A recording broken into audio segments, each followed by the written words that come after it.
ধর্মতলার পথে উদ্দাম নাচ, জামা খুলে ফেসবুক লাইভ, শহীদের স্মরণ নাকি পিকনিক? প্রশ্নবাণে বিদ্ধ তৃণমূল।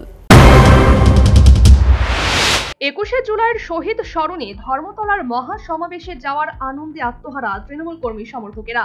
প্রতি বছর ২১শে জুলাই দিনটি ঘটা করে পালন করেন তৃণমূল নেত্রী মমতা বন্দ্যোপাধ্যায়। এই দিনটিকে সফল করতে উৎসাহের অন্ত নেই দলীয় কর্মী সমর্থকদের।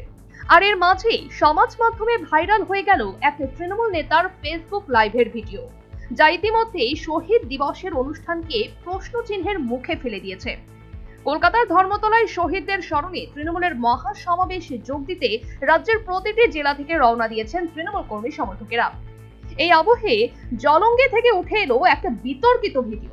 জলঙ্গি দক্ষিণ ব্লক তৃণমূল কংগ্রেসের পক্ষ থেকে ধর্মতলায় যাওয়ার পথে বাসে বসে তৃণমূলের এক যুব নেতা একটি ফেসবুক লাইভ করে, যেখানে দেখা যাচ্ছে বাসে চলছে চিকনি চামেলি গান, সঙ্গে উদ্দাম নাচ।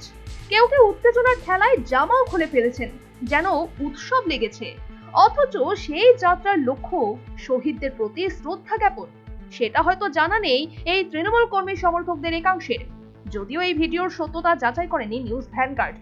চটুল হিন্দি গানের সঙ্গে তৃণমূল কর্মীদের উদ্দাম নৃত্যের ভিডিও ছড়িয়ে পড়তেই শোরগোল পড়ে গিয়েছে বাংলা জুড়ে।